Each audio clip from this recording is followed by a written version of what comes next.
Hello dear student, welcome all of you to the NCERT exemplar series of toppers coaching class. इस video से हम लोग शुरू करेंगे पीरियोडिक क्लासिफिकेशन ऑफ एलिमेंट्स इस चैप्टर के एनसीईआरटी एग्जाम्पलर्स। तो चलिए शुरू करते हैं क्वेश्चन नंबर 1। क्वेश्चन नंबर 1 में हम लोग देख रहे हैं up to which element the law of octaves was found to be applicable. Okay, so कौन से एलिमेंट तक लॉ ऑफ ऑक्टेव एप्लीकेबल है, यानी कि उसके बाद फिर ये लॉ एप्लीकेबल नहीं है, यह हमें यहाँ पे पूछा गया है। तो friend, before discussing all this options, सबसे पहले इस लॉ ऑफ ऑक्टेव्स को ठीक से समझ लेते हैं। Okay, so law of octave ये कहता है फ्रेंड्स कि when elements are arranged in the order of increasing atomic masses, the properties of the eighth element are repetition of the properties of the first element. यानी कि जब हम लोग elements को atomic mass, increasing atomic mass से arrange करते हैं, तो जो एट्थ एलिमेंट होता है उसकी प्रॉपर्टी फर्स्ट एलिमेंट जैसी होती है। जैसे कि सपोज इस तरीके से हमने अगर एलिमेंट्स को अरेंज कर दिया, तो हम लोग यहाँ पे देख सकते हैं the properties of the sodium is same as that of lithium. Lithium को अगर हम लोगों ने फर्स्ट एलिमेंट कंसिडर किया तो एलिमेंट आता है ये एट्थ। वैसे अगर बेरियम को हमने फर्स्ट एलिमेंट कंसिडर किया तो उससे जो एट्थ एलिमेंट आता है यहाँ पे मैग्नीशियम। तो the properties of barium and magnesium are same, ये यहाँ पे उन्होंने देखा था और इसी को ही उन्होंने कहा था लॉ ऑफ ऑक्टेव्स। लेकिन इस लॉ की कुछ डिमेरिट्स भी है, लिमिटेशंस भी है। चलिए डिस्कस करते हैं। ओके, सो फ्रेंड, इस तरीके से अगर हम लोगों ने एलिमेंट्स को अरेंज कर दिया according to their increasing atomic mass, तो हम लोग यहाँ पे कुछ डिमेरिट्स देख सकते हैं। उसमें से ये पहली डिमेरिट जो यहाँ पे है कि Newlands law of octave was applicable to the classification of element up to calcium. सिर्फ कैल्शियम तक ये लॉ यहाँ पे अप्लाई होता है। कैल्शियम के बाद के जो एलिमेंट्स है उनकी प्रॉपर्टीज उनके एट्थ एलिमेंट पहले जो एलिमेंट है उनके जैसे नहीं होती, तो यहाँ पे ये लॉ एप्लीकेबल नहीं होता। So the conclusion is that Newland's law of octave work well with the lighter elements only. तो चलिए देखते थे हमारे ऑप्शंस क्या कहते हैं। ओके, सो फ्रेंड, हमें दिए गए थे options oxygen, calcium, cobalt and potassium. So from these four option number B calcium is the correct answer, कि सिर्फ कैल्शियम तक ही वो लॉ एप्लीकेबल था, अप्लाई हो रहा था। कैल्शियम के बाद के जो एलिमेंट्स है वो इस लॉ को फॉलो नहीं करते। ओके, तो चलिए डिस्कस करते हैं question number 2। Question number 2. According to Mendeleev's periodic law, the elements were arranged in the periodic table in the order of. Okay, so Mendeleev's periodic law के अनुसार जो एलिमेंट्स है उनको पीरियोडिक टेबल में किस तरीके से अरेंज किया गया है। ऑप्शंस दिए गए हैं increasing atomic number, decreasing atomic number, increasing atomic मास, डिक्रीजिंग एटॉमिक मासेस। तो चलिए सबसे पहले मेंडेलीव्स पीरियोडिक टेबल को क्विकली रिवाइज कर लेते हैं। ओके, सो फ्रेंड, ये रहा आपकी स्क्रीन पर मेंडेलीव्स पीरियोडिक टेबल। इसमें आप लोग अगर देख सकते हो तो एलिमेंट्स की जो अरेंजमेंट है according to their increasing atomic mass हमें दिखाई देगी। एलिमेंट जो है according to their increasing atomic mass arrange किए हुए यहाँ पे दिखाई दे रहे हैं। तो चलिए देखते हैं क्या था हमारा ऑप्शंस और उसमें से करेक्ट आंसर कौन सा ऑप्शन होगा।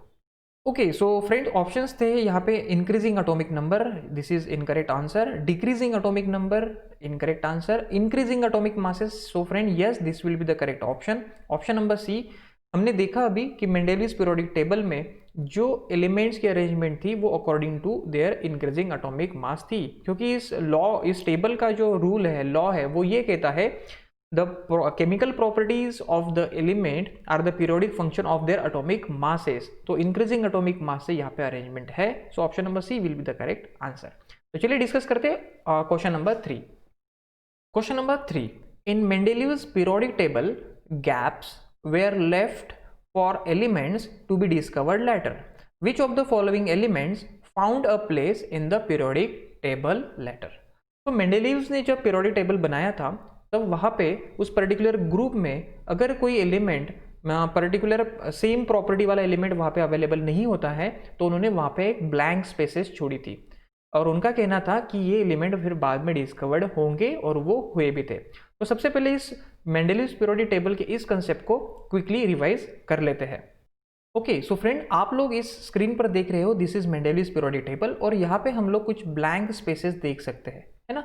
तो ये जो ब्लैंक स्पेसेस है वो इसलिए रखी गई थी क्योंकि वहाँ पे जो एलिमेंट होना चाहिए उसकी जो केमिकल प्रॉपर्टीज होगी वो एलिमेंट तब तक डिस्कवर्ड नहीं हुए थे। तो मेंडेलीव जी ने वहाँ पे ब्लैंक स्पेसेस रखे थे और उनको नाम भी दिया गया था, है ना। सो इस ग्रुप में आप लोग अगर देख सकते हो तो इस ग्रुप में इस एलिमेंट के पहले आ रहा है यहाँ पे बोरॉन, तो इसकी जो प्रॉपर्टीज होगी वो सेम एज बोरॉन होगी, तो इसलिए इस एलिमेंट का नाम रखा गया था इका बोरॉन। फ्रेंड संस्कृत में इका का मीनिंग्स होता है सबसे पहले, यानी कि इस एलिमेंट से पहले इस ग्रुप में है बोरॉन, तो इसका मतलब ये होता है इका बोरॉन, यानी कि first discovered boron then that particular element. ये भी एलिमेंट नहीं था इसके पहले, जो एलिमेंट है उसकी प्रॉपर्टीज एल्यूमिनियम जैसी होगी, सो इसका नाम रखा गया था इका एल्यूमिनियम। और ये जो थर्ड एलिमेंट हम लोग देख रहे हैं ब्लैंक स्पेस, तो इसके जस्ट पहले है यहाँ पे सिलिकॉन, तो उसका नाम रखा गया था इका सिलिकॉन। यानी कि ये टेबल जब बना तब वहाँ पे ये तीनों एलिमेंट्स डिस्कवर्ड नहीं हुए थे, लेकिन उनके जो नाम है वो इस तरीके से प्रेडिक्ट किए गए थे, इका बोरॉन, इका एल्यूमिनियम, इका सिलिकॉन। इस इका का मीनिंग्स होता है discovered first, means boron discovered first then that particular element. तो फ्रेंड ये एलिमेंट जब बाद में डिस्कवर्ड हुए तो वो ये एलिमेंट्स थे, इका बोरॉन इस प्लेस पे था फिर स्कैंडियम, इका एल्यूमिनियम के प्लेस पे यहाँ पे होगा गैलियम, और इका सिलिकॉन जब डिस्कवर्ड हुआ तो उसको नाम रखा गया था germanium.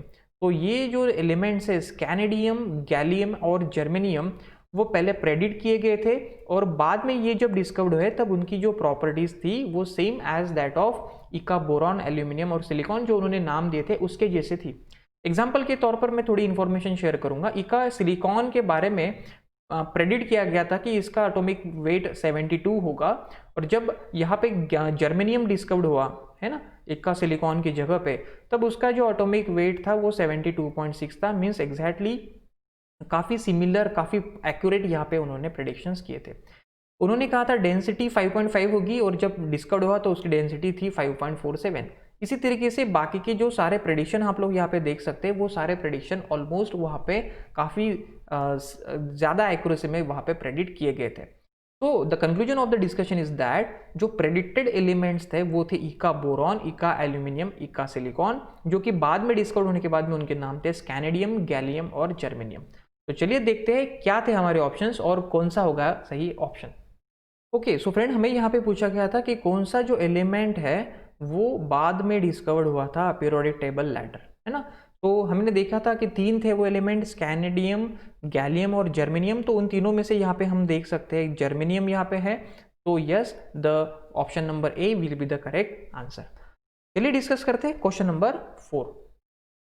Question number 4, which of the following statement about the modern periodic table are incorrect. Okay, so friend हमें इनकरेक्ट स्टेटमेंट को यहाँ पे आइडेंटिफाई करना है about the modern periodic table. कुछ स्टेटमेंट दिए गए हैं।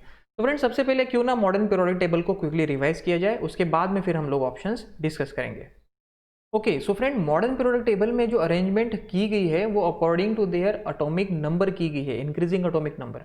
मॉडर्न पीरियोडिक लॉ ये कहता है the properties of the elements are the periodic function of their atomic number, है ना। तो ये है मॉडर्न पीरियोडिक लॉ, और इस लॉ से ही फिर यहाँ पे एलिमेंट्स के अरेंजमेंट है according to their increasing atomic number. Okay, तो आप लोग यहाँ पे देख सकते हो atomic number of hydrogen is 1, helium is 2, lithium is 3 and so on. तो इस तरीके से अरेंजमेंट हम लोग यहाँ पे देख सकते हैं। इसके पहले वाले जब टेबल बनाए जा रहे थे तो वहाँ पे आइसोटोप्स को प्लेस करने के बारे में दिक्कत हो रही थी, क्योंकि आइसोटोप्स क्या होते हैं, isotopes are the means elements, है ना, उनका एटॉमिक नंबर सेम होता है लेकिन उनका एटॉमिक मास डिफरेंस होता है। तो यहाँ पे इंक्रीजिंग एटॉमिक नंबर से अरेंजमेंट की गई है, तो इसीलिए जो आइसोटोप की प्लेस है इस मॉडर्न पीरियोडिक टेबल में वो सेम ग्रुप में एट सेम पोजीशन है।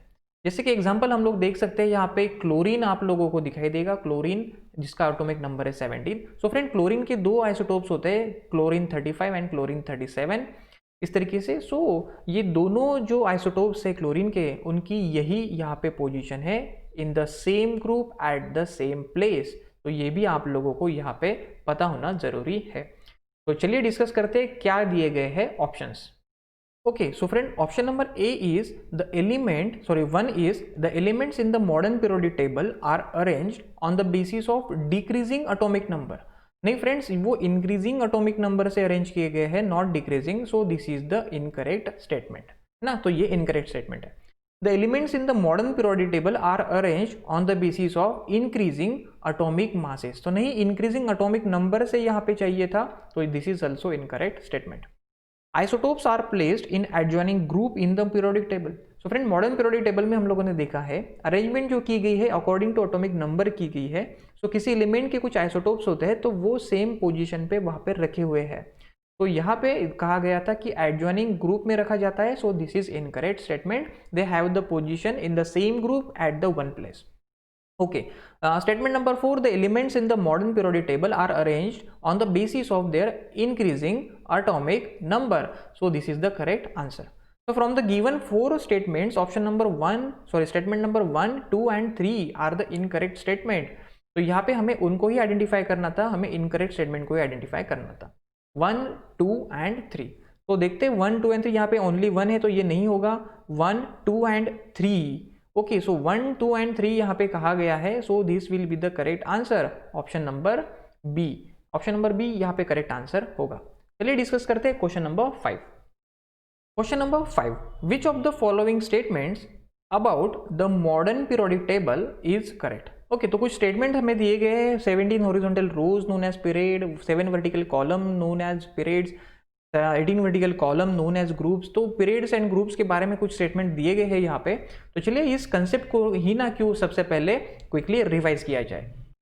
Okay, so friend, modern periodic table में आप लोग देख सकते हैं इस तरीके से अरेंजमेंट होती है। तो यहाँ पे जो वर्टिकल कॉलम्स होते हैं, जो कि आप लोग डायग्राम में देख रहे हैं, तो उनको यहाँ पे कहा जाता है फ्रेंड्स ग्रुप या फिर फैमिली। तो इस तरीके से मॉडर्न पीरियोडिक टेबल में टोटल 18 वर्टिकल कॉलम्स हम लोग देख सकते हैं, यानी कि हम लोग कह सकते हैं modern periodic table have 18 groups. तो यहाँ पे ये सबसे पहले हमें क्लियर करना है। उसके बाद में ये जो हॉरिजॉन्टल रोज यहाँ पे हम लोग देख रहे हैं, उनको कहा जाता है पीरियड्स। तो मॉडर्न पीरियोडिक टेबल में ऐसे 7 रोज है, 1, 2, 3, 4, 5, 6 एंड 7। तो यहाँ पे ये 7 हॉरिजॉन्टल रोज होती है, तो यानी कि यहाँ पे 7 पीरियड्स है। यानी कि मॉडर्न पीरियोडिक टेबल में होते हैं 18 ग्रुप्स एंड 7 पीरियड्स।